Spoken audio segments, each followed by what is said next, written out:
Nice. So thank you very much.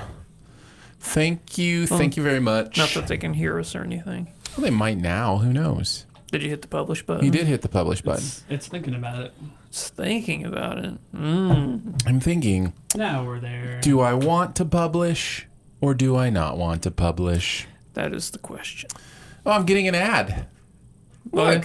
What's it for? It's for soap for dudes. Maybe it smelled you.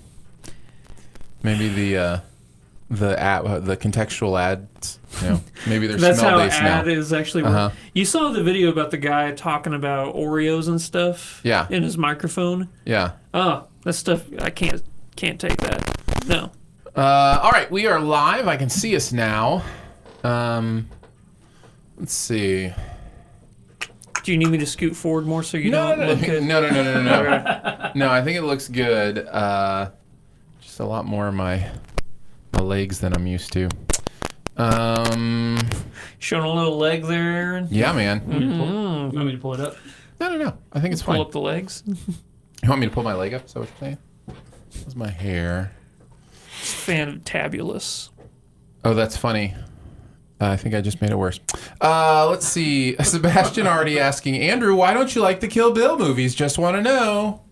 Because I like good movies. See, what a lame answer. Come on. I don't Give have the man time to get into my full, ridiculous. No, but like you could sum it up maybe. Okay. Like, why don't you like the Kill Bill stuff? Well, there is a certain amount of ridiculousness you can expect from a Quentin Tarantino movie. Mm-hmm. I think he goes overboard a little bit on the Kill Bill movies. Maybe because he's like, I'm going to spread it out over 2 movies. Yeah. But then it gets to a point where, like, I know he's trying to do an homage to, like, old late 60s martial art movies and stuff like that. Yeah. But it just got so stupid that I'm like, There you go. See, that's a better answer. Yeah. Now Sebastian can understand. Now, don't get me wrong. I think that, was it Beatrice? Was that her name? Yes. Yeah. She's a good character. Like, Uma Thurman was awesome playing her. But I never really, was like, oh, man, I hope she does this or gets her daughter back. Yeah, I hope she got her daughter back. But I wasn't, really invested in her, I guess I could say. There you go. Well, every movie hits us differently. Okay, we've got Jay Bourgeois saying getting some crackling on the mics occasionally. Of course you So are. I know Phil's working on that. Just hit it a couple times. So Phil is video, so please let us know in the chat if that helps. This is how we fix things in the Russian space station. We've got Joey saying, sitting in the theater waiting for Hobbs and Shaw to start. Just thought I'd drop by and say hello. I think you should watch our review full volume in the theater while the movie is playing. Yeah. I think the people around you will love that. We could do an MST3K kind of thing, Right. Danae's hanging out in the chat. Hey! What's up, host emeritus Danae? You the real MVP. She just lets us know we're live. Chesta, also in the chat, says, hey, yo, it's the shirtless guy who asked the question. Oh, hey! Still not wearing a shirt. Sorry, Aaron. Good for you. Thank you for praising my traps, Andrew. Yeah. Sebastian says, I get it. Tarantino is who he is. Do you even lift, bro? I do lift, actually. Do you even lift, bro? A little bit. Yeah. I pick things up. I picked up my fork Yeah. to eat my food. If only that were true. I'm too lazy. I'm only eating hand food now. Jake, I need to get a trough where I can just lean my head back and just have it just... Hey, listen, I'm ready for our full nutrition pills of the future where, we can eat the... I'm not saying for every meal. Like I'm saying, like on the weekend, I'll go have, old style human food kind of thing. But I'm just saying I'm ready for like a most days just to throw a pill in, my nutrients for the day, gives me all the calories I need. It expands in your stomach. Yeah, it does kind of has like, releases it exactly how my body needs it throughout the day. Like that sounds awesome to me, you know. Well, you want to be a full-on cyborg. That's true. I absolutely do. So I'll also probably need oiled at some point as well. You want to live in like the Alita Battle Angel world. Yes. Yeah, that was amazing. Okay, they're still working on the audio. Phil, you just let me know when you feel comfortable going live, and we will. Yeah, from what I understand, it's crackling just on certain phrases, so I don't think it's unlistenable. Okay. I told them I'm turning it way, way down, and then if it gets too soft, they'll just have to let me know. So you turned it way, way down? Like And 20, like 20% down. Okay. Not a lot. All right. I just want to make sure it's not too quiet before we start the actual Yeah, I asked them to let us know if it was too quiet. process of the podcast. So everybody's good. Thank you for joining the live video part. There are 7 people watching now. Whoa. Yeah, I love We've having an more audience than doubled. hanging out with us. So appreciate that. The numbers of the podcast are going up, which is great. I was just telling these guys, every episode hits over 1,000, downloads now, which is a lot of fun. So thank you. Appreciate that. Yeah, thanks for being a part of SiftPop. We're having a great time. Thank you, Phil. Thank you, Aaron. Thank you, Andrew. Nah. Thank you, Phil. Nah. I feel like was it the Waltons where everybody just said good night Oh, to yeah. everybody else Good by night. name. Yeah. Good night, John boy. Yeah. Good night, Phil boy. All right. How we feeling? Phil, you feeling good? Feeling like we can do this? All right, we're going to get started then. I'm going to close out the chat for now. I will check back at opportune times when we can hang out with you, but we're going to be doing an audio podcast now, Andrew. So just so you're aware, this will be an audio podcast. You know what you can do on an audio podcast? You can pop your shoulder. That will be heard. I can't do it right now. No, I know. You just did it Yeah. before we started. Oh, I'm going to tell them this fun little tidbit. I kind of led you down that road, didn't I? You kind of did. So, as you guys know, I pop a lot of my joints. And I did my whole shoulder one where it pops. And Aaron's like, how do you do that? I'm like, I don't know. I just raise my shoulder until it pops. So he tried it, and he hurt himself by raising his shoulder. I raised my shoulder up to my ear and immediately cramped. That entire side of my body cramped, and it hurt. So apparently, at my age, you're not even allowed to raise your shoulders. No. Apparently, that's not a thing you're allowed to do. So if your kids say something sarcastic, you can't shrug them off. That's right. Yeah. That's right. I can't shrug at all. Yeah. Just have to do the emoji. That's what we'll do. Yeah. You text them. That's right. In the moment. Yeah. Yes, 2019. I'm ready to podcast. We ready to do this, Phil? Haven't heard that people can still hear us. Everything's good. I think so. All right. So we'll get started. Just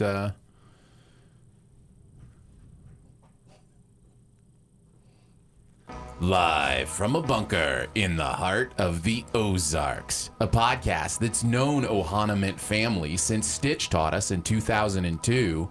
It's SiftPop. Welcome to SiftPop, streaming live most weekends, or available to download later in your podcast feed. Unless, of course, you're a patron. Patrons get perks. Patrons get those perks. Ooh, I'm your host, Aaron Dicer, and he's my yoked and youthful co-host, Andrew Ormsby. Oh, boy. And each week we'll chat about movies, television, and whatever else from the pop culture universe is on our minds. How you doing, man? Good. Yeah? Ready to do a little haka? Yeah. Yeah. I think that would be appropriate. Yeah. Considering the rocks in the movie we're talking about today. And I think that was Roman Reigns, too. I think, I mean, That's not really a spoiler or anything. I think at some point we just rename the Haka the Raka.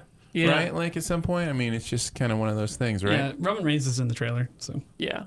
That's what I thought. I'm excited to talk about Hobbs and Shaw finally. It's been a couple weeks. Thank you for giving us a week off. Yeah. How'd everybody enjoy their rest? Everybody good? I forgot to turn my alarm to wake up off. So you woke up last Saturday, I woke up ready last to Saturday, go? ready to go. And then I'm Nice. like, but it was one of those amazing moments. Do you ever like wake up a little bit early and then you're like, oh, I can go back to sleep? Yeah. Oh, it was one of those. So thank you for that. I Nice. really appreciate That is a it. good feeling. Yeah. When you you wake have up that. and you're like, even if it's like, 20 minutes, Sure. you're like, oh, I'm a king right now. That all assumes that you can go back to sleep. I see that's something I haven't mastered, the ability to go back to sleep. If I've slept 8 hours, I've slept 8 hours, I'm up, let's go. You know what I mean? Like, it's weird. I think it's my medication, but I can literally fall asleep anytime I want. Wow. That doesn't seem healthy, Andrew. No, not at all. I could sleep 10 hours and, get up, eat some food, and then still sleep. and then go right back to sleep. Yeah. I'm just so regimented, man. Like I was on a vacation recently, and I still was up at 7 every morning. Like it's just my body's just like, this is what we do. We go to sleep at 11, we wake up at 7. That's how we roll. Yep, and I So- go to sleep at 7. So We're on opposite schedules. We are. Except on Saturdays. We Yeah. force Andrew to be a part of the daylight. It's amazing. Yeah, we're going to have a lot of fun today. It is good to be back. Thank you for hanging out with us, for joining us. Thank you for being awesome. It's been so cool to see some of the feedback recently, see the continued growth of the podcast recently. It's been a ton of fun, and continue the live streaming thing on YouTube continues to be awesome. audio podcast. It is an audio podcast right now. I'm letting the people know during the audio podcast that there is a video podcast part, at least a video portion of it that you can go check out. So yeah, we'll do all the usual stuff. We've got the buried treasure at the end. We'll be doing a Sift quest where we talk a little bit about anthology shows. Which should be fun. We've got a best ever challenge, best ever frenemy movies, which almost every movie you could kind of stretch to be in this category, but I kind of gave myself a little bit more rules. I mean, how I didn't give myself rules.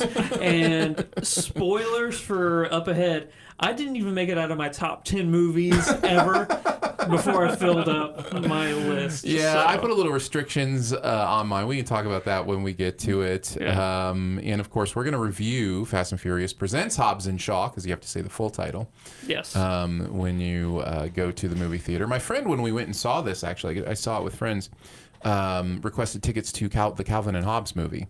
Oh, man. And the person behind the ticket, the ticket taker was like, "Do you mean Hobbs and Shaw?" And he said, "Yeah, the Calvin and Hobbes movie." Like, just wanting her just to go along and play Yeah. along. And she was like, she was doing her job, man. No. She was making sure she sold the right ticket. She did not take any improv No, classes. that's right, No yes-anding from her. There was a lot of no butting. Yeah. There was not any yes-anding there. But we like to kick it off with some Do We Care? Every single week, I scour the internet to find Nice. out what is going on in the entertainment world. I pick some topics for us to discuss, and we must decide, do we care or not? Number one, real quick though, I got to tell you guys, I had this one written down already, but Phil sent this to me, and I'm like, okay, so this must be a pretty big story. We got to talk about it. Yeah, so Yeah. MoviePass CEO Mitch Lowe allegedly ordered employees to change the passwords of subscribers without them knowing in order to keep them from using the service. Also, a system was implemented to where after a certain amount of tickets were sold nationally, it would tell you on the app that there were no more showings available at your local I theater. knew that. We That all happened to knew me. that, right? That Yeah. happened. There was no way when they were, all that was going down and they were short on money or whatever, and it's like, Yeah. no showings of it. Like, that one I knew. Yeah. The changing passwords thing is kind of like next level Yeah. awful. Like, it is just like next level corporate megalomaniacal bad guy just doing messed up stuff. Yeah. That company, man, like, when will these things end? Like, I just feel like we're gonna keep hearing more and more craziness about what happened with the whole. There will be a movie someday. There will be a MoviePass movie, right? Yeah. I mean, the more that comes out, I mean, you have to believe. I kind of hope The these, theatrical network. I kind of hope these guys go to jail, maybe a little bit. Like, there's a part of this that is wrong, right? It's absolutely wrong, but I think that there's something within their terms of service or whatever where they say we can do Yeah, whatever possibly. we want, Possibly, but I still think a judge would Yeah. consider that out of bounds. It's kind of like contracts. Judges can take a contract and Yeah. go, okay, this is in the fine print, but there wasn't an awareness of it. Like, judges are able within to the realm of reason. common sense. Yeah, common sense and reason. And so I think they could do that with these guys. But yeah, I mean, what are you going to sue them for? They don't have any money. like I said, I don't need any money from them. I got all the money I wanted out of them. The reason they're in Yeah. trouble is because they gave me so much money. It's true. So that's not the part of it at all. I just kind of hope they go to jail for being such frauds. You know what I mean? Like, Yeah. it's just one of the. It's just kind of that justice thing where it's like you just can't get away with it. It's like it is the Fire Festival, right? Like, it is. I was literally just about to say MoviePass is the Fire Festival It of really movies. is. Yeah. The difference is the Fire Festival was this It never really worked. Yeah, it never worked, and it also was, people know about music festivals. The difference is MoviePass did this, changed the movie industry. Yeah. But did it in such a fraudulent way, It's crazy. Napster that turned into Fire Festival. yeah, kind of in that way. Yeah. Well, and it's so funny because they got the press they wanted from making it so cheap in the first place, but I don't know why they didn't sooner just go, hey, we got to raise our prices. Yeah. Well, people are obviously willing to pay what $20. A normal company would do. What's that? Yeah. I mean, people are willing to pay obviously $20. The AMC one's $20. The new, I don't know what the new Regal one is, but I think it's right around $20 a month. Yeah. People, unlimited movies for $20 a month. People are going to do that.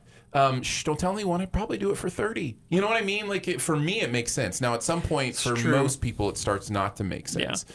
But yeah, it makes sense even for me and my wife to do it. She goes to enough movies with me. So at the same time, though, I don't think people who are just casually going to the movies really would be interested in a movie pass type of subscription. They would just pay a regular ticket price. The movie pass, like the movie subscription service, is made for people like us. No, that's true. So, yeah. That's true. At $20 a month, it can be justified, especially with the AMC one. Like if you like to go see the big format movies, like if you like to go see IMAX, the big Dolby tickets that are more expensive, that kind of stuff, you can justify it as one ticket a month. You know what I mean? Those tickets are $20, so it's, I don't know. It does make a lot of sense for a lot of people, but I really believe we'll be renting everything in the future. We will have monthly payments for everything we do in the future. I think cars will go that route. I've talked about that before. You'll just pay a monthly car service and you'll get picked up and taken to wherever you want at any point in time, and you'll just pay $100 a month or whatever the case may be. And it's self-driving cars are going to be a huge part of that. You'll get picked up by a self-driving car, dropped off by a self-driving car, and I think we're 10, 15 years away from that, if that. You think we're getting really philosophical This here. is what we do. Yeah. Do you think that, human nature, like the primitive side of us and just wanting to own things would outweigh that in any way? I don't know. Look at the physical media industry, right? It's kind of dying. There still are people that want physical media. I like having it. I've started buying it again. I like having those cool steel books. They're really nifty. Yeah. I do like owning stuff. But for the most part, no, I don't think people care. I don't think it just, maybe at some point it kicks in, but I just think we're going to be paying monthly fees to people who own the stuff that we use for the most part. I was going to say houses might even go that way. Houses kind of do go that way, especially I live in an apartment. I know, in big cities, especially most people who live in metropolis type cities are paying a monthly rent. They're not owning the building they live in or the apartment they live in. That's not 100%, but so a majority. Yeah, it'll be interesting, but I think we are going to live in a world full of monthly fees. Yep. So, and I think that's okay. Yeah. Number two. Andy Serkis is going to be directing Venom 2. I so very much care, and I am so excited for this. Motion capture god Andy Serkis, right, along with a high grossing film like the first Venom movie. The potential here is phenomenal because not only, does he know how motion capture works, everything he does with motion capture is like next level. When aesthetically it looks so good. You saw Mowgli. Yeah, which is the best Jungle Book movie of that. I think it's great. Yeah, he directed that. I've really enjoyed his work. Did you see what's the breathing? It's Breath. Is it just called Breath, or I can't remember what it's called? The it was movie his he directed. Yeah, the first one he directed. Yeah. Have you seen it? No. Okay, I did see it. It's really good, and it's different than you would think. Certainly different than Venom 2, and it's different than Mowgli. So, I think he's a good director, and I think this is going to be a good sign for the Venom universe, which conceptually is interesting. And Tom Hardy playing that character is great. Yeah. It's just he may be able to fix those things I didn't like about the original Venom. The whole you can't tell what's going on because it's just strings of blob Yes. everywhere. Yes, and as well as the tonal inconsistencies in that movie. Yeah. Bother me as well. So I'm excited. This is definitely, I definitely care about that. We can't forget that Woody Harrelson is going to be reprising his role as Cletus Cassidy, Nice. a.k.a. Carnage, which I'm super stoked. It's going to be the first time. And by the time it comes out, maybe Tom Holland will be free of the Marvel stuff and just in the Sony stuff, and they'll take Spider-Man back, and Marvel and will not have any rights to it. And That's never going to happen, man. I don't know. It's going to be interesting. This is the next one's the last one they have any kind of contractual obligation to. I've said it before. Disney would buy Sony before they let their property go away. We'll see if the people in the governments let Disney buy any more movie companies. What would the public outcry be if Sony said, no, you can't have Spider-Man back? How would that be beneficial for them? I mean, they've got the Spider-Verse, they've got the Venom-verse. Both seem to be doing okay. Like, that's the benefit is, they just get to keep all the merchandising and everything at that point. I still think the public outcry would crush Sony. And by the way, as far as Sony, they're not a very profitable company. Right. And that's the thing. The deal they have right now is a pretty sweet deal. Yeah. They get 100% of the profits from those movies. Yeah. Disney doesn't see a dime of the theater going profits. They just see the merchandising profits that come from having Spider-Man in with the crew. So, and not that that's nothing. It's nothing compared to movie prices. So it's like Disney is making movies for Sony to make money. Yeah. It's really fascinating. Yeah. By the way, the only profitable part of Sony is PlayStation. Number three, Amazon will begin production on a new series starring Nick Frost and Simon Pegg titled Truth Seekers, which is about a group of paranormal investigators. I don't think that Edgar Wright is attached to this. Oh, that's unfortunate. I know. Regardless, though, getting these two guys back together. Yeah. Oh, they've worked together outside with Edgar Wright. They did Paul together, which I thought was funny. I didn't like Paul. It's not. That's my thing. I didn't really like Paul. Really, Yeah. I don't think it. I thought it was funny, but it doesn't compare to the Cornetto. Well, no, because Edgar Wright is a genius. Yes. Like, he just makes great movies. That's all he does is make great movies. So the Edgar Wright piece missing is a little bit worrisome to me. However, I do love these guys. So obviously I'll, check it out and be interested in seeing it. But it just feels like it fits perfectly into what would be, a continuation of that Cornetto, type of filming. Everything had its own genre, zombies, action cop drama, and then, alien invasion, and now ghosts. I mean, it just seems like it's the perfect transition for these guys to hit every single type of genre. Yeah. I just wish they were doing it with Edgar Wright. With the right person. See what I did there? I did it. I'm back. Do we care? Or is it going to wrap it up for Do We Care? What, do you got something? I do have something I want to talk about, just briefly at least. Netflix is canceling shows left and right again, which is really interesting to me. Tuca and Birdie is this animated show that they canceled that has a little bit of a fan base, but then they also canceled The OA, which I am part of the fan base of. Apparently there's this theory going This around. is what I want to talk about. Okay. Yeah, go ahead. There's this. I don't know, because I don't like the OA, so I didn't read too much into it. So go ahead, because you've seen the second season. I have seen the second season. Yeah. I'm going to spoil the second season. So if you're ever thinking about going back and watching the 2 seasons that are out of the OA, which, by the way, a weird, crazy show that the first season I wouldn't even necessarily recommend, even though I kind of enjoyed it. Second season is great, according to me, and not many others apparently. But the second season ends. Have I even told you this, how the second season ends? No. The second season ends with them transitioning. They transition between worlds thanks to these movements that they can do, right? Yeah. They transition to a world where they are all of a sudden being called by their actor names, and it's on the set of a show called The OA. So the final scene of the second season, she's being called Brittany Murphy, I think, right, is her name, and Jason Isaacs. Yeah. So they're calling him Jason and Brittany, and and she falls to be injured in that final scene while on set. So there's like an on-set injury during the shooting of this show called The OA.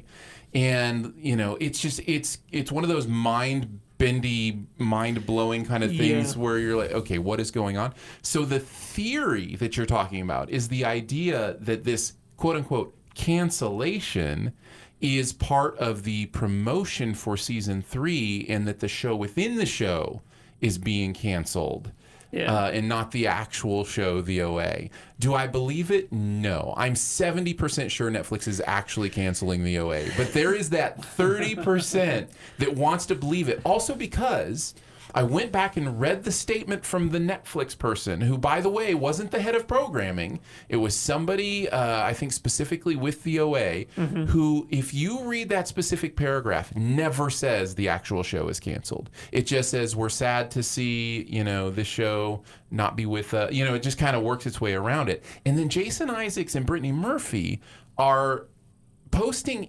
interesting things on, you know, Instagram and Twitter that could be interpreted as the characters from the show within the show. Yeah. So that's where the 30% comes from, but it's not convincing enough to me to really think there's going to be a third season. I've heard people say that if it is true that this is all just marketing, that is the greatest marketing ploy for any show ever. I agree. I don't know. I'd have to think about that, but I will agree that I want it to be true. Like, it's one of those things where I want them to have pulled something like this, because if it is true, they really did pull it. Like, people do think the OA is canceled. Like, even I think the 70%, like I said, the OA is canceled. Yeah. So I think it would be a great promotional for them to go, oh no, it was the show within the show. Now, it does spoil the end of the second season if that's kind of the whole promotion thing, but maybe at some point they're just like, look, we're willing to do a show that does anything it wants. You know? Man, it's just, I am going to miss this show because it's kind of, it reminds me of what people must like about like Twin Peaks or those kind of things, which I don't like at all. Yeah. Which is, there's just an anything can happen weirdness to it. The difference is with the OA is it feels more positive. It feels more encouraging. It feels more like it's trying to tell, like the message of it is trying to make sense, where I don't feel like Twin Peaks, even the message of it is trying to make sense. So so maybe that's why I feel like it's a little bit different. Anyway, I just wanted to talk about that a little bit. Well, I'm going back to the first season, and I'm not really finding a lot of positivity in it, you know. Well, the whole thing, school shootings, rape, a whole bunch of crazy. Right, but they're fighting their way through. Like, the whole point of the whole idea, at least as I see the show, is that the mystery of life is that positivity can overcome those negative things. You know, the idea that they saved all those people because of the movements, this weird thing that they did when the school shooting was, you know, supposed to happen. So the only person that got shot was Brittany Murphy herself, you know? Yeah. So anyways, I find the show fascinating. I find this theory fascinating. To be determined right now. Again, I think it's actually canceled, and I'm sad about that, but boy, I think that would be great if it's not. That would be amazing. Yeah. All right. So now that's going to wrap it up for Do We Care? There we go. All right, let's talk about Hobbs and Shaw. Allow me to reintroduce myself. My name is Ho. There's two of them and $2 billion worth of us. If the three of us don't work together, billions of people will die. Your sister is one of the toughest, baddest, most capable women I've ever encountered. No one could do it better. My kind of girl. I see what you're doing. You think I'm stupid? Of course I think you're stupid. Whoa! We're gonna need cars and guns. Oh, I can handle that part. Ever since hulking lawman Hobbs, a loyal agent of America's diplomatic security service, and lawless outcast Shaw, a former British military elite operative, first faced off in 2015's Furious 7, the duo have swapped smack talk and body blows as they've tried to take each other down. But when cyber-genetically enhanced anarchist Brixton gains control of an insidious bio-threat that could alter humanity forever, these two sworn enemies will have to partner up to bring down the only guy who might be badder than themselves. All right, right, Fast and Furious presents Hobbs and Shaw. This is technically a Fast and Furious universe movie. Yeah. It is not a Fast and Furious movie, though, right? Like, are we distinguishing between those two things? Yeah. Because there's kind of the, No family. Yeah, the timeline proper, and then this is kind of like a spin-off. But it's definitely an attempt to make an extended universe, which I think is fascinating. Those have usually failed, except for the MCU. So it's doing well. I mean, it's making good money. It's got The Rock. It's got Jason Statham. So what did you think? Did you like it? Love it? Dislike it? Hate it? Or it was just okay? Oh, man. I did not like this movie. Like a strong dislike. Yeah. All right, fair enough. I'm the exact opposite end. Strong like of this movie. Boy, there were times I thought I loved it. Really? Yeah, and here's what I'm gonna be upfront of right off the bat. I think context is so much more of our movie-going experience than we like to admit. But I am willing to admit that part of the reason I love this movie is because of who I saw it with, the situation I saw it in. It's just flat. When you get to hang out with friends you don't often get to hang out with, people you love watching movies with. These are guys I went to college with, and we all went and watched the movie together with our kids and had a great time. And not only that, but one of them is what I call a movie reactor, which he just can't help himself. If something crazy happens on screen, he'll, he's just like, he's into it, man. Yeah. And those kind of people are so much fun to watch this kind of movie with. Yeah. And so I will fully admit that my experience is shaded by that. But I will try to be analytical about this, kind of look at it as a film.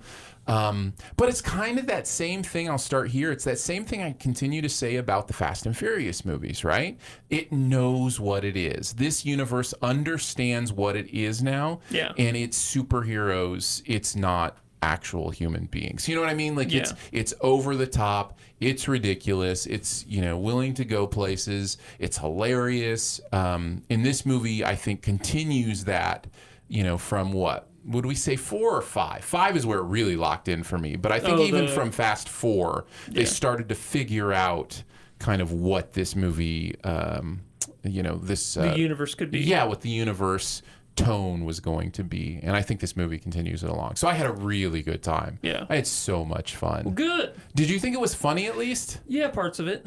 Okay. Well, okay, so I'll say this. This is a pro and a con. The banter back and forth between Hobbs and Shaw, Rock and Statham, is great for most of the movie until I got tired of it. I'm like, okay, I get it. Because it was just a redoing the same, mockery of each other over and over again. I'm like, okay, you can't just... But with new fun phrases. Yeah, sure. And in new fun ways. Yeah. But, no, like, it's funny that a lot of that stuff was ad-libbed, It just adds that little bit of a giddiness to it, I guess. Because it's hard for me to say what I want to say because a lot of what I don't like about this movie is very specific. Yeah. And I have to wait for spoilers. Yeah. We can talk around some stuff, but... I will say this, though. Idris Elba is a pretty good villain. Yes. And he is over the top as well. Yeah. I mean, the dude's first line is, "I'm the bad guy." You know what I mean? Yeah. Like, it's all right there on the page. Nobody's going for anything too super deep here, you know? Although the movie, I think, does also continue the idea of family as in the Fast and Furious movies, but it does it in more of kind of a forced... It was to say it's very forced. It is. It is much more of a forced and almost a jarringly different way. Like it's almost like there's a separate movie that happens at the end of this movie that has that in it. And I mean, it has...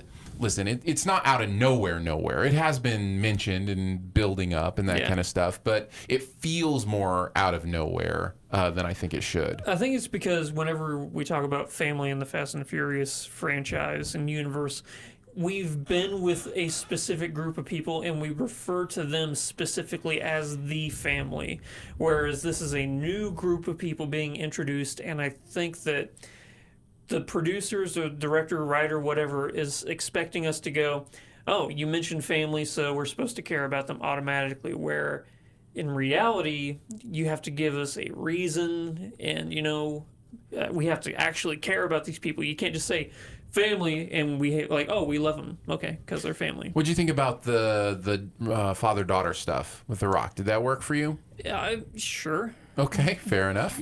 Vanessa Kirby? The super hot Sure. agent, her. Yes. Look at that. Beautiful. It's Beautiful. She was good. It's an audio podcast. She was probably the most grounded in reality out of all of the characters. And I mean that from a personality standpoint. I thought she was great. I thought she did a great job. I think she is definitely someone to look at. Like you said, I think Idris Elba. Also, I mean, everybody in this movie is somebody to look at. Like, if you're going to go complete, like, physical specimen attractiveness, it's like, true. They're gorgeous people in this film. I think they even make fun of that, like how I think it was his daughter. Like, are all spies normally this? He's like, no, Yeah. that's a very It's a select group. Yeah, The other thing I would say, my favorite part of this movie, I can't even fully talk about until spoilers. But this movie had a couple of surprises in it. I even tweeted about this, the fact that I think, unfortunately, these surprises that this movie has will be spoiled for most people after the first weekend because we don't think of it as being a spoiler. And what's interesting is the movie itself definitely wanted it to be a surprise. It's not in any of the trailers. It's not, you know what I mean? So, so I want to respect that and hold it till our spoiler conversation. Yeah. But I will say some of the surprises that happen in this were. One of them particularly was my favorite thing about the movie, not only because of the surprise of it, but because of how great it was and how often it happened through the movie.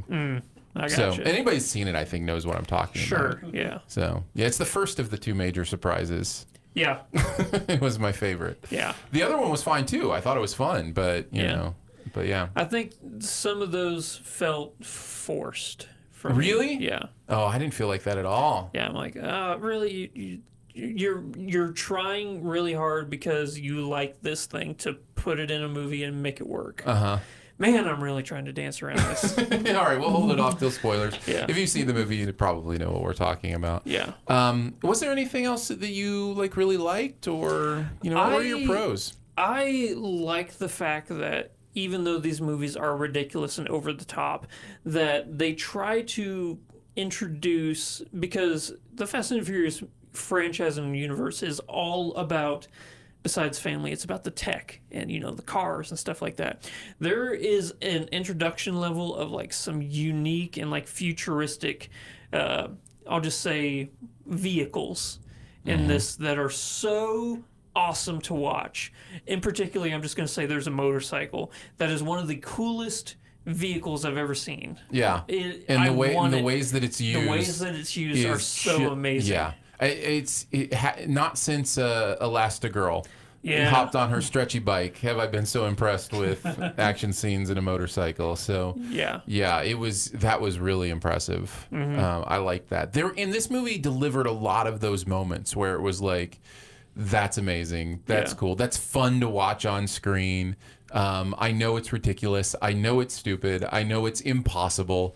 But I'm having a good time. Yeah. So, yeah. A con, though, really quick, is the fact that I don't like the fact that this movie's relationship with physics is so sporadic. Like, it's not, I think it's consistently divorced from physics. I don't know. I don't think it's sporadic. I think it's very aware that physics don't exist in this world. No, what I'm saying is, like, there are certain scenes where it's like, oh, you can't do that because of physics. And then there's other scenes where it's like, physics. I can't even spell physics. So I'm like, you got to be consistent. That's what my complaint is. A lack of consistency with physics. Okay. If they want to go full on no physics whatsoever, you have to continue that throughout the entire movie, because then when they get to must be thinking of something specific where the physics mattered, because I'm having a hard time pulling it up. Sure. Spoilers. Yeah, we can talk about it in spoilers, but if they wanted to make a movie where the physics mattered, I think it wouldn't have been as fun. Like there is a glee. This is really interesting to me. There's a glee with which I suspend my disbelief in this universe. And that's an interesting thing that's an interesting trick to have played on the audience, right? Because a lot of times we talk about how movies were unable to suspend our disbelief. It's too weird, too ridiculous, too over the top. I just can't go along with it. The real world's not like that. It doesn't make sense to my brain. Yeah. But this universe, for whatever reason, and maybe it's just personal, but I think it's happened to a lot of people based on the dollars that these movies make. Yeah. We are excited to just throw our disbelief out the window, suspend it completely. And I find that fascinating, that I get excited about believing in this world where physics doesn't matter, believing in this world where these ridiculous things can happen, where, you know, winches attach and release themselves. I'm excited about it. I'm like, I don't care. That's amazing. And I think that's where you and I are going to greatly differ. And I think that's so. why you love this movie and why I don't. Is because you love those moments and I roll my eyes at those moments. Right. And not only do I love them, I'm excited to love them because they're unrealistic. It's just this weird, again, trick. I think that this group of movies has played on us, or some of us, and I get why some people can get more, and I'm not saying you're angry about it, but there are people who are just like, wake up, guys. These movies are awful. And it's like, I don't know, I'm having a good time. And I think it speaks to something about how we approach content sometimes. Yeah. And we do approach it differently. You know, Mission Impossible is the perfect example of a movie that tries to live in a real world while still being elevated. Yeah. Right? There are elevated things that happen in the Mission Impossible franchise that you go, oh my goodness, that's amazing. But you don't go, oh, come on. You know, at least often, right? Yeah. Well, normally because Tom Cruise is actually doing that. And I think the reason I say that is I go into a Mission Impossible movie and I'm always going to rank it higher than a Fast and Furious movie because of that. Oh, yeah. I think that's more admirable. But at the same time, to be able to go and have fun at Hobbs and Shaw, I think is kind of a beautiful thing. Like, you know, not to have to put that same, you know, level on it. It's kind of like reality TV versus dramas on TV, and right? Vanessa Kirby's in both of them, so. Yeah, that's exactly right. She is. Yeah. So I think there's something about contextual approach to our media that is worth understanding and at least exploring a little bit. Yeah. So to get into more specifics of why I roll my eyes is because there are moments, like I say, the motorcycle stuff that I think is just really cool. But then you talk about like you know, winches and stuff like that I think is more slapstick. Mm-hmm. And if they were to focus more on the cool stuff, I've said this before, but I've always been a proponent they should have stuck with the original version and stylistic that you got from the first Fast and Furious movie. I like that more than what it's become. Yeah. You know, it was kind of grounded in reality. It was still, you know, crazy, but, you know, a street racing world that also is involved in a criminal enterprise, where as opposed to we are now superheroes who work for the government and we save the world all the time. I mean, it is a superhero movie, and the director, David Leitch, has talked about that in interviews, that he was specifically making a superhero movie. And to talk about, you know, some of the things The Rock does in this movie as being ridiculous is just like saying it's ridiculous when Thanos throws the moon at Iron Man. You know, like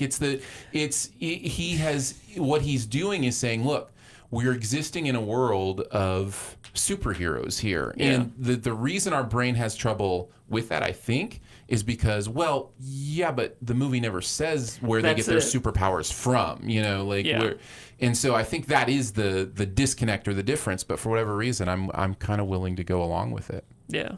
So, David Leitch, by the way, not a director to scoff at. No, he's a pretty good director. Yeah.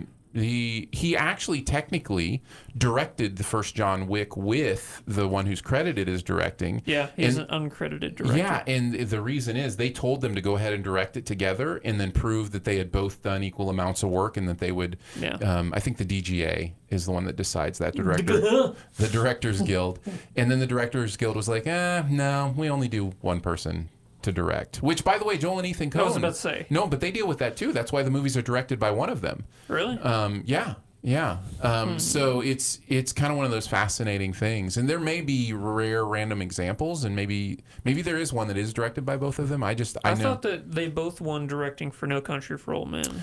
it's quite possible. I haven't researched that. I just know in this situation they were like, nope, we've got to have the other one. Yeah. So did Leach do the Deadpools, or was it Deadpool 2? He directed Deadpool 2 as well, and so he obviously understands like crazy action, that kind of stuff, and it comes through here, I think. But the one, of course, that I love that just kind of came and went is Atomic Blonde. I really wish we talked more about Atomic Blonde, and I think that's David Leitch's best movie. Oh yeah. So, no, I think I like Deadpool 2 more than Atomic Blonde. Yeah. Not me, but anyways, I think he's great at what he does. Yeah. And I'm excited to see what he does in the future as well. Nice. My one last thing is there are several post-credit scenes. There are funny ones. Yes. But nothing. I think it's important to say nothing like Vital. important. Yeah, nothing vital. Just funny stuff that happens. So if you got to go to the bathroom, go. Like don't hurt yourself. Yeah, exactly. Don't risk kidney infection. What is it? A 2+ hour movie? It is. Yeah. It is definitely 2+. I think it's like 220 or something even. Yeah. So yeah. Yeah, there you go. Yeah. We will talk more in spoilers. I'm excited to chat spoilers for this one. You would recommend it. I would not. I would recommend contextually if you can go in with just like this is going to be ridiculous, but this is going to be fun. If you know the Fast and the Furious universe, you know what you're getting into. Yeah. Yeah, if you like Fast 5, 6, 7, you're going to have a good time at this. So yeah, I think so. Yeah. There we go. By the way, the movie leaves a lot up in the air. I think that's worth saying too. Identity of the main bad guy is completely left up in the air. We can talk about that more in spoilers. But yeah, it's interesting. It's obvious they want this to continue to be a thing. So, and I'm on board. Bring it on. Let's move on to our best ever challenge. Best ever frenemy movies. Now you've already hinted that you just went ahead and said, "Hey, I can make this work as a frenemy movie." I really did. Half of your top 10 is now your best ever frenemy movies. Exactly. Yeah. So I will say that all of mine are in my top 100 as well. So, but I did try. Here's what I tried to do.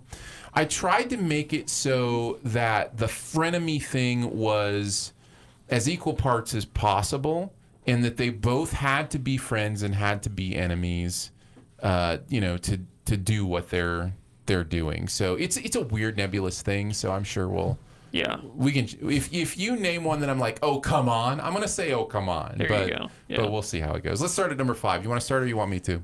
You go first.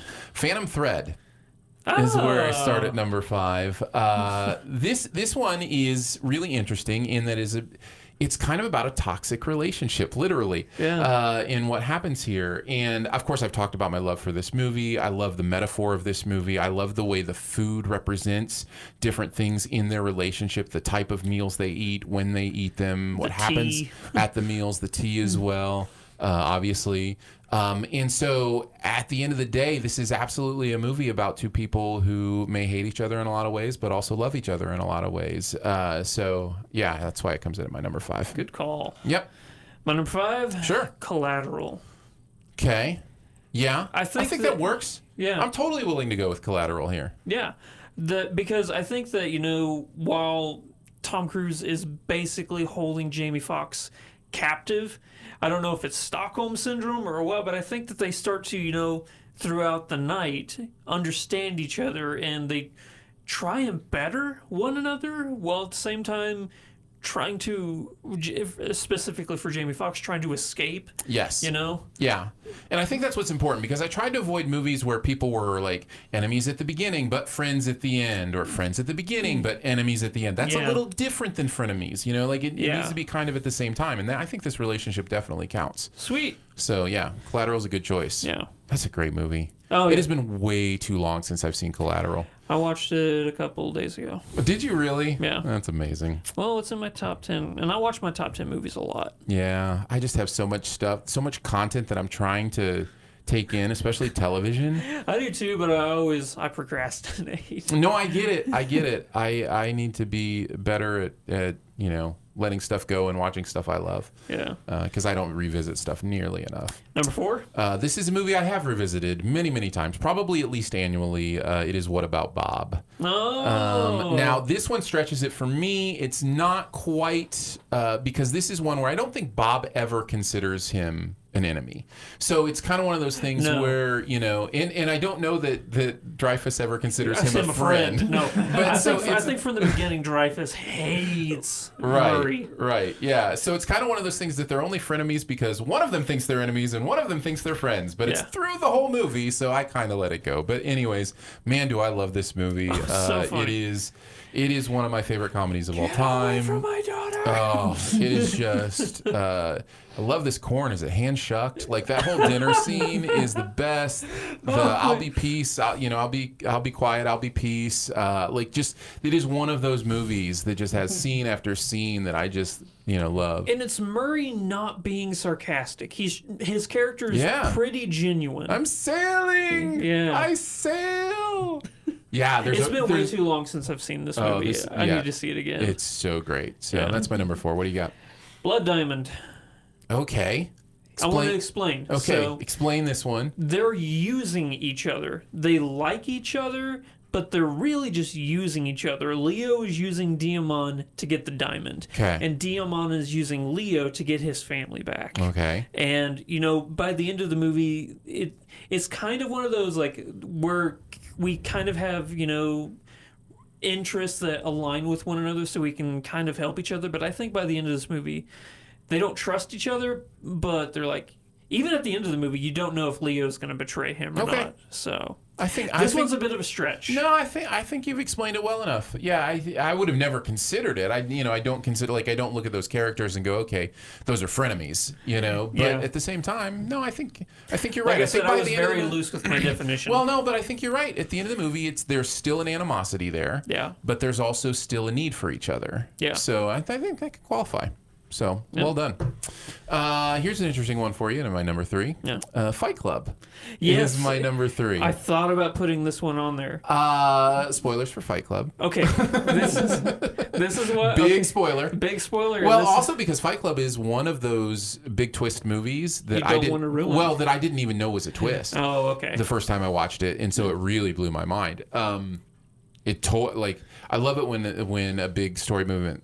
By the way, I already said twist, but I want to start a petition, not an actual petition, but just a petition amongst movie lovers. Let's start using the word plot movement instead of twist. And the reason I say that is this: whenever you say something has a twist, it's immediately that thing that knowing there's a twist impacts the way we watch the movie. Because you're waiting for it. Because you're waiting for it. But if we broaden it out and say something like there's a story movement, a surprising story movement, or something like that, it mutes it a little bit more so that you're not thinking, oh, it's a twist movie. Yeah. Kind of thing. You're not getting Shyamalan. Right. Yeah. Exactly. Yeah. So I'm trying in my own language to say twist a lot less. Yeah. But this is a major twist. Yes. So, anyways, the major twist is they're the same person, and it's one of those things where yes, we are our own worst enemy, and we are our own best friend. Like, could there be a better example of a frenemy than yourself? You know what I mean? At the end of the day, don't all of us feel like that? Like, I hate myself, I love myself, I hate myself, I love myself. Yeah. So this movie is all about that. I was so close to putting it on my list. Yeah, so close. I went from thinking it's a stretch to thinking it's actually the best example of a frenemy movie that there is. Yeah. But anyways, it's in my number 3. My number 3? Yeah. Whiplash. What?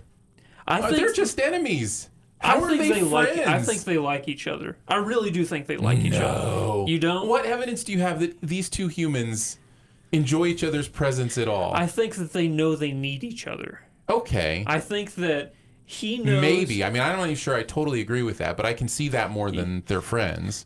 Do you don't think at the end of the movie when they're like looking at each other like, you were right, and then he looks at each, and I think they look at each other and they both just go, you were right. No, I don't see that at all. No, I think it's a big middle finger. I think that whole thing at the end is a big middle finger from both of them.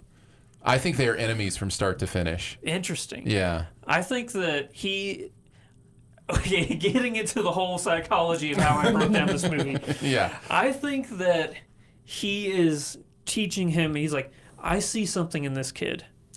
I'm going to break him. Well, I think that's Yeah. his stated goal. Yeah. Yeah, but I think that he knows, like, this is the guy. And he likes him for being the guy, but he knows what he has to do to him in order to get. I'm more willing to go with you from his perspective. What is his name? Just Andrew or J.K. Simmons? Yeah, J.K. Simmons' perspective. Okay. More willing to a little bit go with you, not completely, but a little bit. But there's no way that the other way is the same. There's don't think no so? no, I can't even. Yeah, no, I think that's a big no for me. Okay. But boy, do I love this movie. So any chance to talk about it is fine with me. Yeah. So you go ahead and keep stretching categories if we get to talk about Whiplash. Best animated movie of all time, Whiplash. That's right. We'll just stretch The animated personality of J.K. There's Simmons' some character. CG on the drumming. Yeah. So Whiplash is our favorite animated movie. Yeah. Number 2? Number 2. Cable Guy is my number 2. Do you really think Broderick ever liked him? Yeah. I guess by the end, no. But I even think at the end there's a little bit of empathy for that character. Yeah. You know, and so it's kind of like man, I hate that you're this awful person or whatever. I want to I want to be a good person. Yeah. But their relationship strikes me as a frenemy relationship. Like, where it's like we're friends, but also I'm out to get you, or I'm out to leave you, or those kind of things. So Yeah. also I just really like the Cable Guy. Good, So yeah. I had to mention it. Yeah. What do you got? My number 2? Sure. It's probably your number 1. Lord of the Rings. Who's the frenemies Couple. in Lord of the We have Rings? Frodo and Smeagol, and we have Legolas and Gimli. Legolas and Gimli. They don't like each other. I'll give you Legolas and Gimli. Yeah. Yeah? Well, there you Frodo go. and Smeagol I'm not going to give you, but I'll give you Legolas and Gimli. Okay. That works. Yeah, they're frenemies for sure. All right. I think technically they're probably 90% friend and 10% enemy. Yeah. But that may just be my That's Lord just of the racism. Rings. The 10% racism? Yes, that's exactly right. Yeah, exactly. So, yeah, that's my number 2. I guess it's not your number 1 since... No, my number 1 is Toy Story. Oh, Buzz and Woody. Yeah. The first Toy Story. Yeah. The first Toy Story, yes. Because definitely not in the sequels. They're just straight up No, they're friends. straight up friends, pretty much at the beginning of Toy Story 2. But even at the end of Toy Story 1, it's kind of like a begrudging, like, okay, we're going to do this thing together. And they're headed that direction. But yeah, for pretty much all of this movie, it's the definition of, frenemies. Yeah. So, yeah, I like Toy Story. Yeah. Movies I considered were like Finding Nemo with like Marlin Dory. and Dory, but that's more of just a transition from being enemies to friends. Up, I considered, but Up makes sense in more of the What About Bob way, where one of them's completely unaware of it. Yeah. But the other one, I couldn't make a lot of the Pixar stuff work because it's more of transitional. But Sure. yeah, but there you go. My number 1, You're number 1. the good, the bad, And the ugly. I think this is a great fit for this category. Yeah. Yeah. Specifically for Blondie and Tuco, the good and the ugly.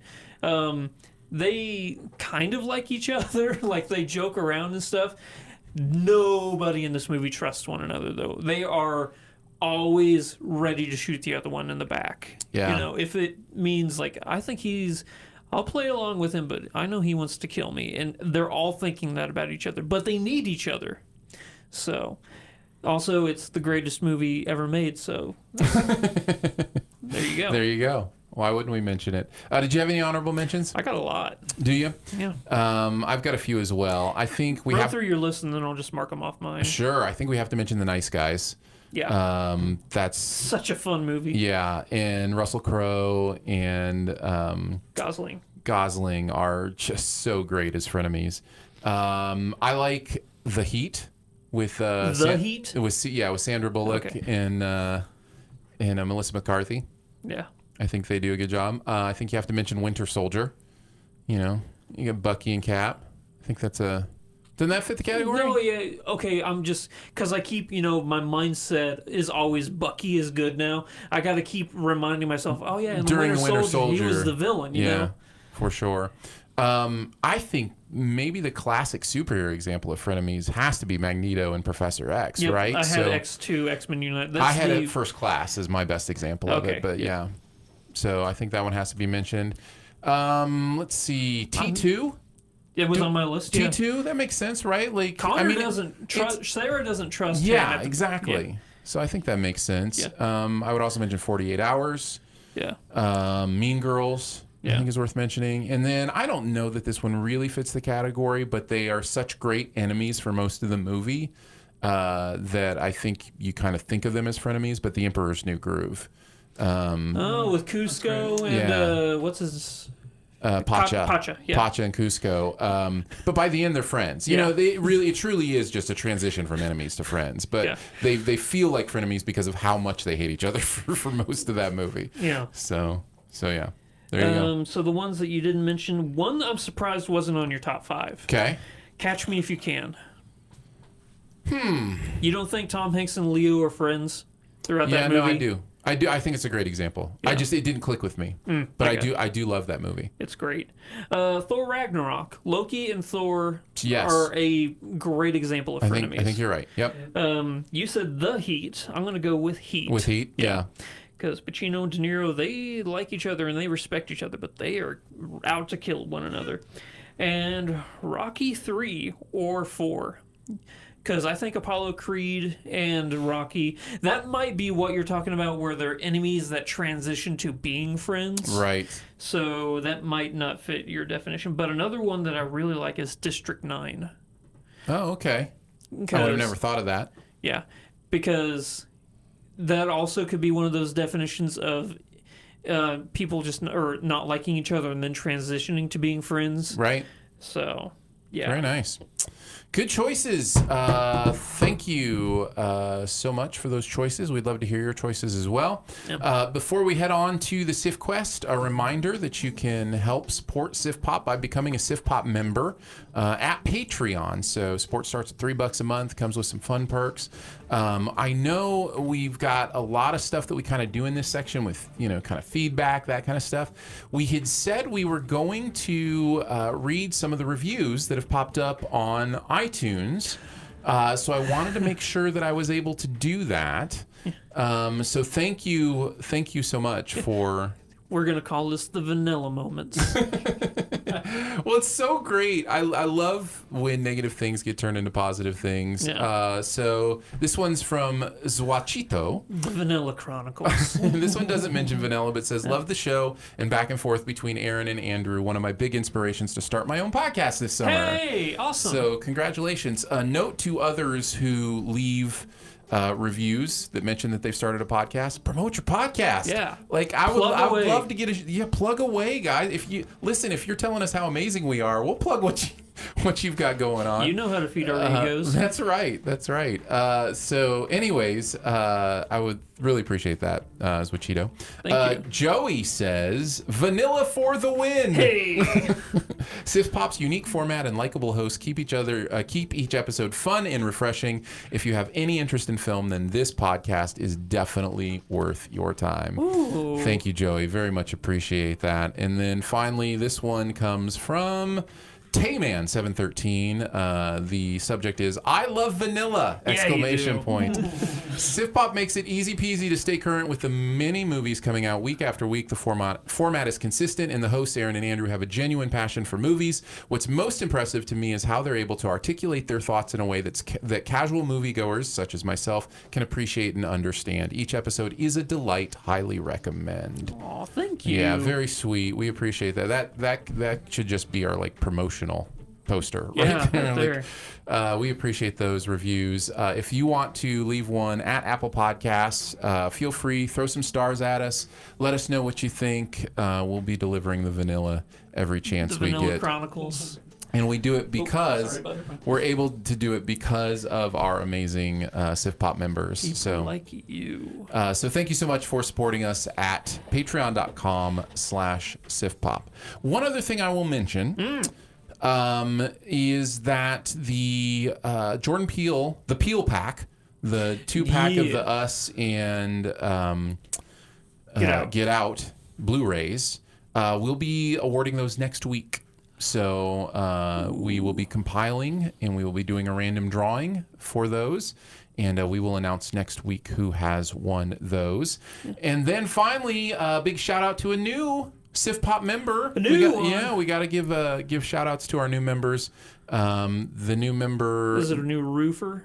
No, it's not. But it is at $10 a month. So thank you so much to Sam, who has. Oh, in fact, this is Sam Wise. This is Sam, who's been on the podcast, is coming through and supporting us at $10 a month. Sam Noland. So if you get a chance to check out Sam's stuff. He was your Godzilla buddy when we did the Godzilla podcast. You can check him out on that. He's on Twitter. You can see some of the articles that he's written for our friends among the internets. John Negroni's this web, site. I guess you could call it. You could call it like a web, like an interweb. Yeah. Like worldwide even. Yeah. Yeah, it's amazing.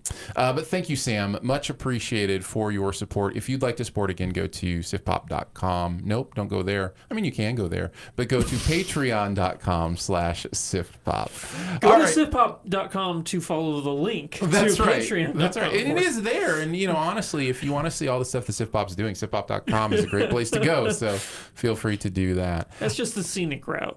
All right, let's move on to the Sift Quest. Okay. You can get these in at feedback@siftpop.com if you want to email us. This one comes to us from Matthew via email. With the return of Twilight Zone, what are some other anthology shows or movies that people should check out or that you would like to see make a comeback or get rebooted? I've been on vacation, guys. I was going to say reboot. So, that show does not exist. Speaking of rebooted, my brain needs rebooted right now. He says, I'd love to see a modern Tales from the Crypt. That could be interesting. Yeah. So that's from Matthew. So let's talk about it. What are some of your favorite anthology shows or some ones you'd like to see rebooted? I think that we need to set a precedence that there are two different types of anthology shows. Okay. There's an episode-by-episode anthology show. Right. And then there's also a full season anthology show. Yes. Like True Detective. Or American Horror Story. Or American Horror Story, yeah. So I got a couple of examples of both. The big one, the most obvious one, is Black Mirror. Yeah. If you haven't seen Black Mirror, see Black Mirror. It's that simple. Yeah. It's great. It's the best anthology show ever. The answer's yes. I'm going to have to think about it. I do love Twilight Zone. I think that quality over quantity. I think that there are some episodes of Twilight Zone that are better than Black Mirror, but I think on a consistent basis, I'm willing to believe me. I'm willing to discuss it. I'm just not willing to go there completely yet. Sure. But yes, Black Mirror. If you don't watch it, watch it. It's incredible. Yeah. And what's incredible about it, even more to me, is how consistently thematic it is with technology. In the whole idea of the black mirrors that we see every day. The phone. The television, the phone, the computer screen. When they're off, they're just a black mirror. Yeah. So yeah, I love it. Every single, or I shouldn't say every, but there's like a really good quantity of episodes where I go, that's going to happen. Yeah. That's going to happen. And Yeah. I think that that's what makes the show so, addictive. You're like, oh, what is the crazy thing that somebody thought of that is obviously going to happen in the future? I just heard a technology person. I wish I remembered what her name is, but I just heard an interview with her. She's a technology journalist, and she was talking about how silly it is for these social media companies to talk about, not realizing the negative things that are happening with their platforms. Specifically, she was talking about Facebook at the time, but it happens with several of them. And she says, look, it's this easy. Look at your technology, write a Black Mirror episode around it. You'll see what the negative things that can happen. There's no reason Facebook shouldn't have been prepared for some of these things that they say they were unprepared for. And so it was kind of interesting to think about it in that light. Like, think of the Bryce Dallas Howard episode. Think of the worst case scenarios, right? And make sure that stuff doesn't happen, or at least you're doing your best to not let that stuff happen. So, Sure. Yeah. Yeah. Black Mirror's great. Yeah. That was mine I threw out. What you got? Well, I have a bunch. Oh, okay. I thought we were just going to go back and forth. No, we can do that. Yeah, let's do that. I have to mention Room 104. I need to see You this really show. do. Room 104 is fascinating. Again, it gives you it limits its writers to everything happens in this one hotel room. Yeah. And what I love about Room 104, so many anthology shows are fear/horror/thriller based, which I get. I understand, we deal with fear in a lot of different ways, and so there are a lot of different fears that we can approach. But this isn't always like that. In fact, it's often not like that. It tells human stories that just happen in this room. It is an HBO show. Understand it is HBO content. So, some of the stories are more sexual. Some of the stories are more violent. Some of the stories are just comedic. But, that's what's interesting about an anthology show. And this one usually hits it doesn't hit as well as Black Mirror does on a consistent basis. But I'd say at least 2 out of every 3 episodes I'm really enjoying, or they're making me think about something, in that way. So I think it's one worth watching. I think there's 2 seasons already, and I think season 3 is starting soon. It may be 3 seasons and season 4 is starting soon, but I think it's 2 seasons and season 3 is starting soon. So Sweet. there you go. I did think of a comedy show. Yeah, tell me about it. MST3K. You know what? I didn't even consider that as an anthology show, but absolutely, 100% it is. Yeah. Are you still watching the new ones? Yeah. I still think it's stopped funny. watching the new ones, not because I didn't think they were funny. I actually think they are really funny. Yeah. The time investment, That's the thing. return on investment for me just wasn't clicking the way I wanted it to. Well, All the Mystery Science, it's a movie. Yeah. Literally, it's a movie. Yeah. It's longer than the movie because they have skits in between. So, but I think that, just growing up with a show and, there's a nostalgia factor because my dad and I, we just always, growing up, watched every single episode of the old run of the show. The old run, I think the quality is better. I think the voice cast is better in the old one, but I think that the new Netflix run is really funny. Yeah. So I think it's really funny as well. And I would recommend it again. I've had a hard time keeping up on it. Yeah. I wanted to throw out another HBO. No, not HBO, Netflix show, Love, Death, and Robots. We actually reviewed this. Yeah, I was thinking about it. I didn't know if it was more. I guess it is technically anthology. I just thought of it as skits because they're like, 5 minutes, something really short. I guess you could talk about Saturday Night Live being an anthology show if you wanted to, and that's like that sketch way. Comedy, yeah. But no, I think these are several stories. They're each individual stories, and I would consider them episodes. You know what I just realized from this photo? This is an audio podcast, Andrew. I have to bring this up. Okay. The fact that burger hasn't deteriorated, just it just shows how it's. There are 2 robots standing across from a burger that is moldy but not deteriorated. Yeah, because there's so many chemicals and stuff that they put in our food now that they just don't deteriorate. Yeah. That is a really, really cool little Easter egg right there. Look at that burger. Look at that moldy burger. Crazy. It's crazy. All right. Again, all the warnings with Love, Death, and probably even more warnings with Love, Death, like Euphoria style warnings with Love, Death, and Robots.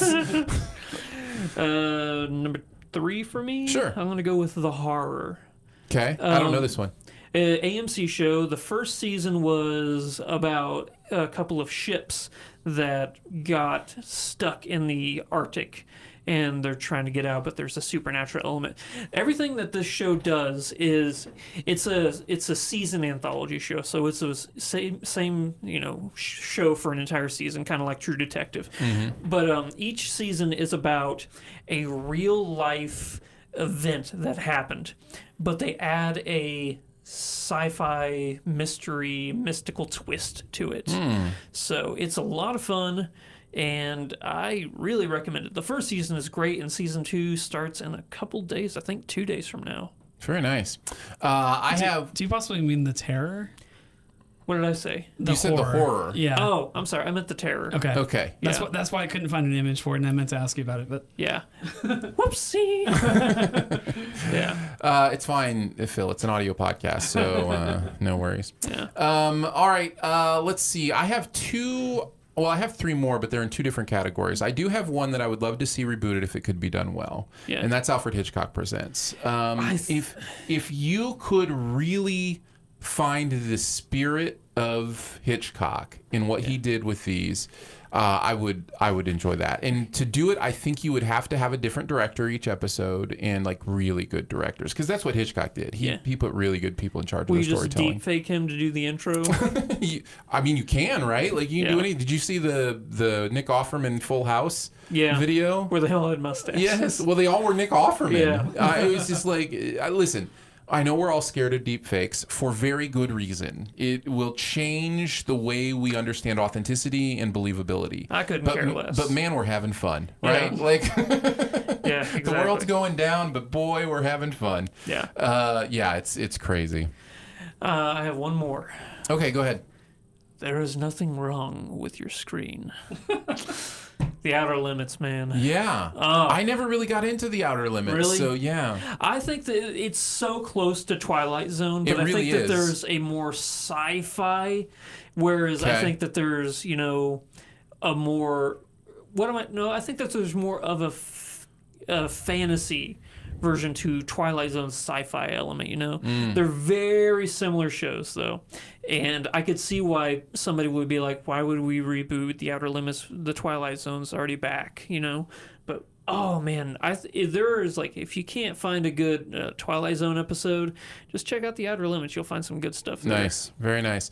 The other category that I had was stuff that hasn't come out yet or that I haven't seen yet. Actually, I think one of them is out on CBS All Access, but I just haven't seen any episodes. But I thought this might be interesting to people. Star Trek Short Treks on CBS All Access. Just these little Star Trek stories that happen in an anthology type way. Look at that. That's Rainn Wilson. That's crazy. So you might want to check that out. And this one hasn't come out yet, but I guarantee you What If is going to be one of my favorite anthology shows when Marvel finally releases it. Yeah. So I wanted to mention that one as well. But thank you, Matthew. Thanks for the question. We appreciate it. If you want to do a Sif Quest, all you got to do is let us know. Email us, feedback@siftpop.com. You can also hit us up on Twitter. I'm at Aaron Dicer. My DMs are open for just such an occasion. Let's finish out with some buried treasure. What's that one thing in any area of pop culture that you want to make sure people know about? I'm going to go with a documentary. Nice. Yeah. It's called Choke. Okay. It's about Hickson Gracie, that man right there. So it looks like a MMA kind of thing? Yes, he is the greatest Brazilian jiu-jitsu fighter of all time. And when did he fight? Early 90s, and all the Wow, way so through. nobody's been as good as him for like 20 years? He has a record. It's 506 wins, 0 losses. Oh my gosh. Yeah.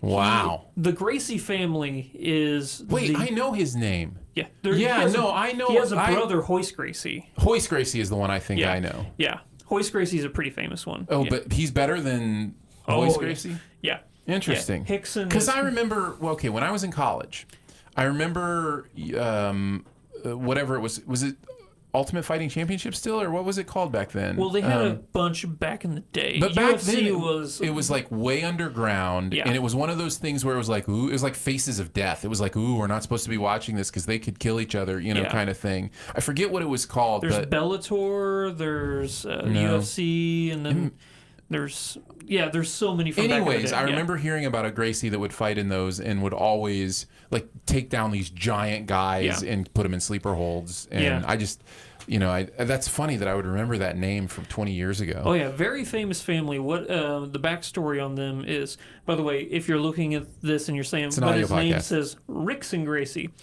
They're Brazilian. Brazilians speak Portuguese. Portuguese pronounce the R's like an H, so it's Hickson Gracie and Hoist Gracie. Okay. Because the father named his sons Rolls Royce, but they're Holes and Hoist Gracie.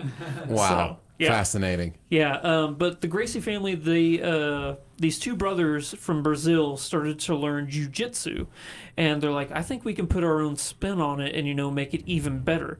And they founded the Gracie Brazilian Jiu-Jitsu School, and they created Brazilian Jiu-Jitsu, which now today is the most influential form of wrestling and stuff like that. And Hickson was the greatest there ever was. And this is a documentary about this tournament that is held in Japan. I don't even know if it's held anymore. It's 8 men, only one can go undefeated. And it's interesting because the documentary... I think I saw a movie on this called Bloodsport. It is so much like Bloodsport, it's not even funny. Because there's a guy from the U.S., there's a guy from Brazil, a guy from Japan, you know. And it's interesting because the documentary really focuses on him, but it also does a couple interviews with some of the other fighters in this tournament.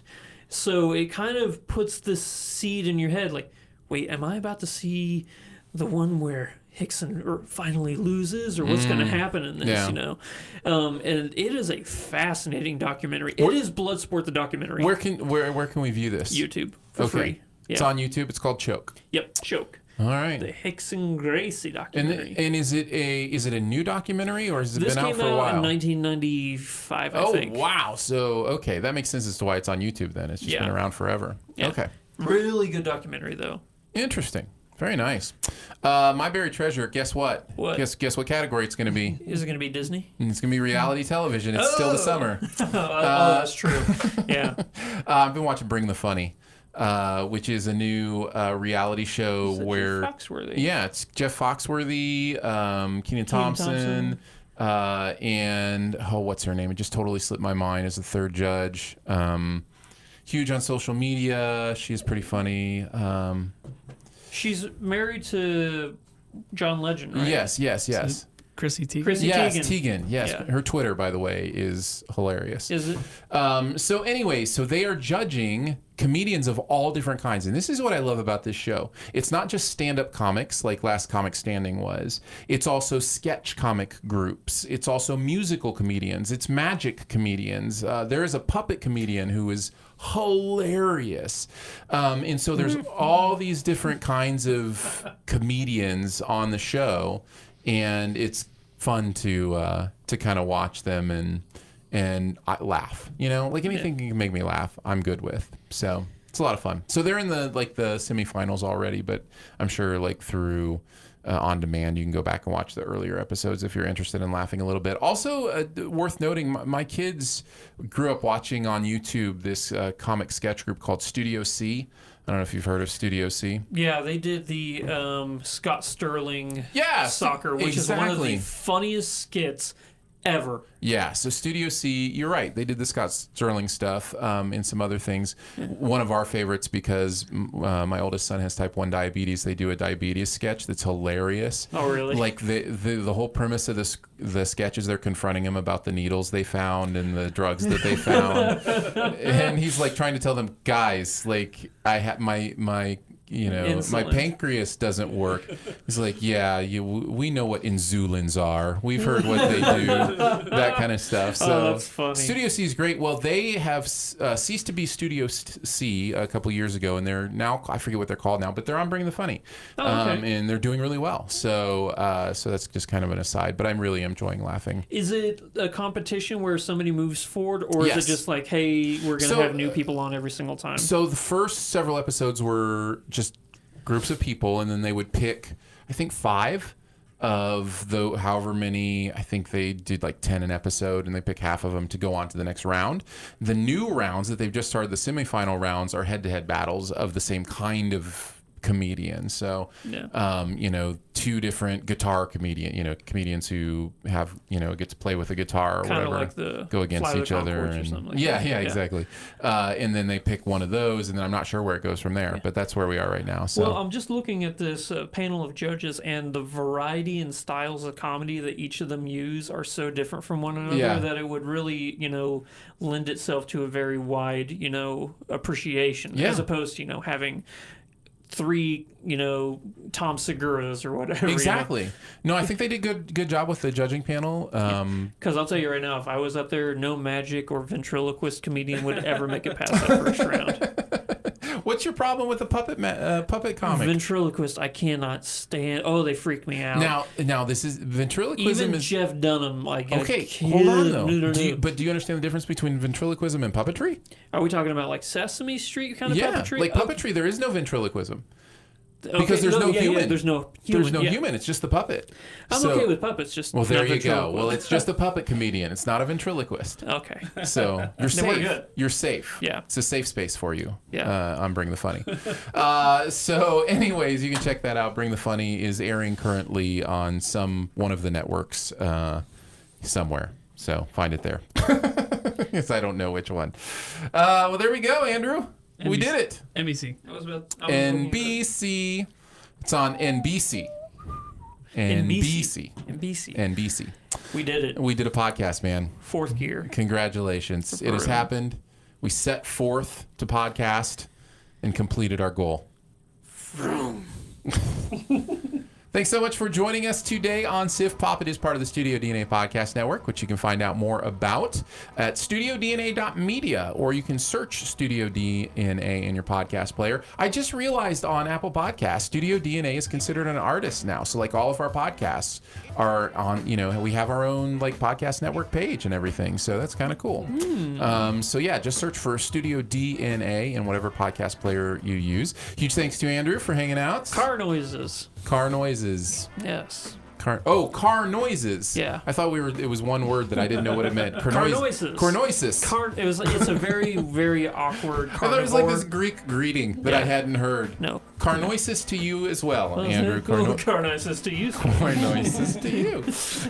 You can check him out at Flick Freaks on Twitter. Huge thanks to producer Phil for doing the live video show as well as doing the production of You the guys audio are my as well. favorite Usos. Oh, thank you. Car noises to you. Yes, car noises to all of us. You can support us, like I said, at our SiftPop membership at Patreon. We appreciate our members so much for giving monthly to make SiftPop a real live thing. Support starts $3 a month, and you can get every bonus episode as well as some other fun perks that are there, including a monthly video hangout. You can find out more at patreon.com/SiftPop. Lots of ways to connect with us. Feel free to comment, rate, throw some stars at us, leave a review at Apple Podcasts. We like those, and we'll start reading those if we get those in. Or you can email us at feedback@siftpop.com. And finally, if you're having a good time, your movie-loving friends will probably like the show too, so make sure you let them know about it, and that listening is much easier than connecting chains to winches with the sheer force of random luck.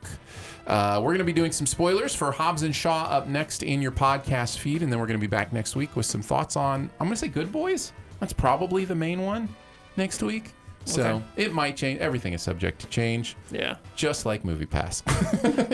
You know the contract. Yeah. You signed it. We're changing your email passwords. Yeah. All right, we'll see you next week. Do you remember Jonathan Taylor Thomas? JTT. Yeah. Home Improvement. Wonder what happened to that guy.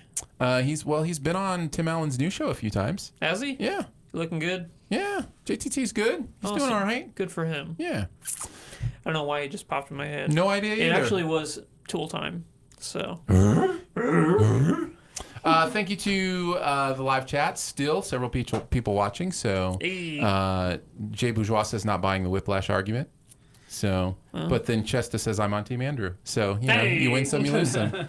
Let's see. So yeah. Oh, Mark hanging out with us as well says hello there. Well, I had a plethora of honorable mentions. Just throw one of those up and Right. replace Whiplash with Fight Club. There you go. Nice. I like that choice. All right, we're going to close this out. Thank you for joining us for the YouTube portion of the podcast.